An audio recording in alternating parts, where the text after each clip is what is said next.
Pour mon trading de CFD, je veux une plateforme différente. Des graphiques personnalisables, une exécution rapide, des spreads serrés, avec un acteur reconnu présent en France. Trader différemment avec CMC Markets.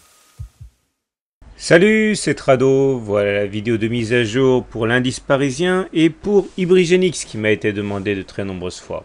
Bon, le pari du jour était que on irait monter, solliciter la Tenkan et on dirait que c'est gagné, mais en vérité, si on est bien monté et qu'on zoome un petit peu, on voit qu'on a loupé la Tenkan d'un souffle, même pas d'un point. Donc bon, on va pas dire que c'est un pari loupé, faut pas rigoler non plus, mais c'est vrai que moi je m'attendais à ce qu'on aille chercher la Tenkan, mais on a manqué de jus. Ce qui en creux signifie quand même que c'est pas une super bonne nouvelle, hein, cette histoire, parce que bon, il y avait des fondamentaux, hein, on attendait quand même des informations importantes sur le plan. Et bien encore une fois des fondamentaux avec la réunion, mais bon voilà, on n'a pas réussi à aller chercher la Tenkan et donc du coup on termine un peu piteusement avec une quasi couverture en nuage noir. Je vous rappelle que la couverture en nuage noir, c'est que vous allez avoir une bougie verte et puis juste derrière vous allez avoir une bougie rouge qui va ouvrir plus haut que le niveau de clôture de la veille et qui va terminer plus bas que la moitié du corps de la veille. Alors là, vraiment, ça se joue sur l'épaisseur du trait, mais à quelques dixièmes de point, on est bien en dessous du milieu du corps de la bougie de la veille, et ça, il faut savoir que c'est un signal négatif. Alors, le fait qu'on ne soit pas allé solliciter la Tenkan à un point près, et le fait qu'on ait une couverture en nuage noir, ça ne me rassérène pas vraiment pour demain. Et c'est pour ça que le pari du jeudi sera justement, à mon avis, une sollicitation une nouvelle sollicitation du bas du canal noir. On verra, mais à mon avis, c'est le scénario qui tient la corde. Alors, au-delà, il ne faut pas non plus commencer à paniquer, hein, puisque vous avez vu, hein, on est toujours au-dessus du nuage, là, hein, c'est sans ambiguïté. Et puis la fameuse Kijun a joué son rôle 3 fois de suite, hein, hier, la séance d'avant et la séance d'encore avant. Et regardez, chaque fois qu'elle est sollicitée, on rebondit bien dessus. Donc, il ne faudrait pas non plus imaginer que c'est le début de la fin. Mais il est clair qu'on n'a pas réussi à reconquérir la Tenkan. Et donc, du coup, on se retrouve un petit peu en délicatesse, puisque, encore une fois, la Kijun produit des effets de plus en plus limités, quoi, hein, lorsqu'on rebondit dessus.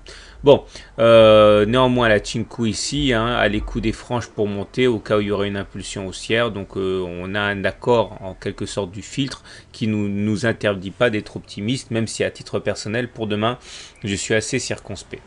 Alors maintenant, basculons au niveau de l'analyse traditionnelle avec les indicateurs techniques.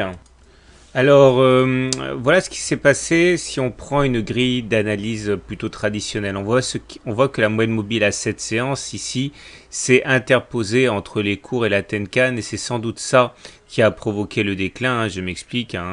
Il y a dû avoir des traders baissiers qui ont vendu à découvert le contact avec la M7 et qui a sans doute expliqué pourquoi on a été stoppé, hein, à un souffle de la Tenkan. Et puis, autre élément important, regardez la moyenne mobile à 20 séances ici. Elle avait été conquise, plutôt reconquise hier, mais là, en repassant dessous, autrement dit, ceux qui étaient partis pour être un rebond de qualité au-dessus de la moyenne mobile à 20 séances est en train de faire long feu et on rebascule en dessous, ce qui veut dire qu'on n'est plus en tendance haussière au regard de cet indicateur technique, on est en tendance simplement neutre. Alors j'en profite pour dire que le bas du canal actuellement est aux alentours de 4520. Je le précise parce que j'ai eu des demandes pour avoir des données chiffrées, car il semblerait que ce soit plus simple à suivre mes analyses par contre le super trend là, il est toujours aussi, il n'y a pas de doute, hein. Donc là c'est simplement des éléments qui nous avertissent sur la tendance à court terme, mais la tendance à long terme, hein, reste quand même relativement solide. Par contre les indicateurs techniques inquiètent, hein. Pas tant le stochastique, hein, qui en dessous de son signal mais qui n'envoie pas véritablement de signaux terriblement inquiétants. Par contre le MACD lui confirme sa décrue et sa situation en dessous de son signal. Nous avons également le momentum qui est dans une situation assez intermédiaire sur des niveaux assez bas, hein. La moindre attaque le ferait basculer en dessous de 0 et enverrait un nouveau signal négatif.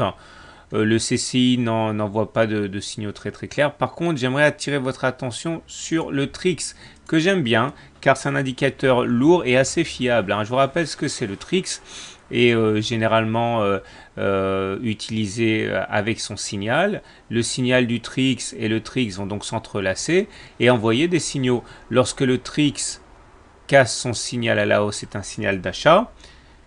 Et lorsque le TRIX casse son signal à la baisse, c'est un signal de vente.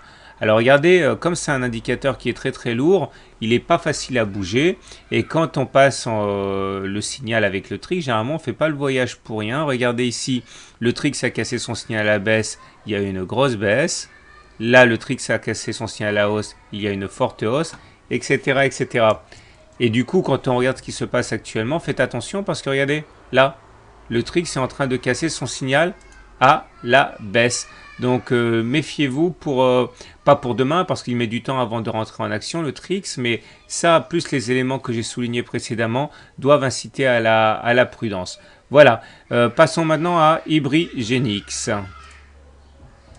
Donc on enchaîne avec l'analyse traditionnelle de Ibrigenix. Comme on peut le voir ici, nous sommes dans une configuration très classique d'évolution dans un biseau descendant. Alors la bonne nouvelle, c'est que les biseaux descendants se cassent généralement vers le haut, par le haut, hein, avec pour objectif de référence d'aller chercher dans un premier temps le point le plus haut du biseau descendant, à savoir les 2,9 €. Et avec un autre objectif qui cette fois-ci est intermédiaire et qui correspond en fait à des résistances, hein. C'est d'aller buter dans un premier temps sur les 2,8 €. D'ailleurs, c'est pas la première fois qu'on buterait sur ce niveau, puisque comme vous pouvez le voir, c'est un niveau qui a fait refluer les cours ici et là. Mais enfin bon, si on passe la zone là des 2,6 €, le haut du biseau descendant, normalement c'est boulevard jusqu'au 2,8, et si on casse, et bien dans ce cas, c'est direction 2,9 €. Les indicateurs techniques envoient des signaux assez contrastés puisque le MACD est dans une situation intermédiaire, certes positif mais en dessous de son signal, alors que le momentum, lui, n'arrive pas véritablement à trouver d'orientation, il est toujours dans une situation globalement neutre à 0. Par contre, c'est le stochastique qui envoie des signaux très positifs puisqu'il vient de sortir de sa zone de survente et passer au-dessus du signal, ce qui est plutôt une bonne nouvelle pour la suite, hein. On va passer maintenant à l'analyse Ichimoku, que voilà. Maintenant, en Ichimoku, on voit pourquoi la situation est assez ambiguë. Parce que nous sommes tout simplement à l'intérieur du nuage. C'est la zone verte là. Et tant qu'on est à l'intérieur du nuage, ben, on est tout simplement sans tendance. Alors certes, on est au-dessus de la Tenkan, là. On est également au-dessus de la Kijun, là. Donc on est globalement dans une situation assez favorable, mais tant qu'on restera à l'intérieur du nuage, on pourra considérer qu'on est sans tendance. Un gros coup de main serait donné au haussier si on arrivait à s'extraire de ce nuage, c'est-à-dire aller chercher un peu au-dessus des 2,9, et dans ce cas, effectivement, une belle impulsion haussière pourrait avoir lieu. A l'inverse, si on devait casser le nuage par le bas, c'est-à-dire descendre plus bas que 2,3, on devrait avoir une accélération baissière pour le coup. En tout cas, souvenez-vous que généralement les biseaux descendants, comme je l'ai dit, se cassent par le haut, ce qui est assez favorable. Si on essaie de prendre un petit peu d'altitude, de passer du côté de l'hebdomadaire, là on voit que les choses sont beaucoup plus claires, puisque le fameux nuage là, on est bien au-dessus.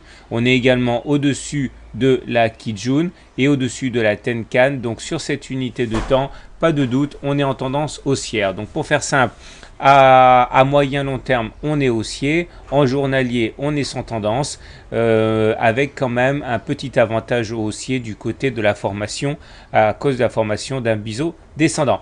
Voilà, il ne me reste plus qu'à vous souhaiter une bonne soirée. Si vous n'avez rien de prévu ce soir et que vous n'aimez pas le football, à 21 h, vous pouvez venir assister à ma conférence en ligne, à mon webinaire sur les triangles.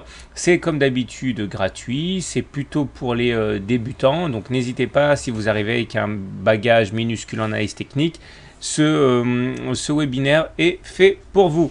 Voilà, bonne soirée, bon trade, et à tout à l'heure pour ce que je vois pendant le webinaire.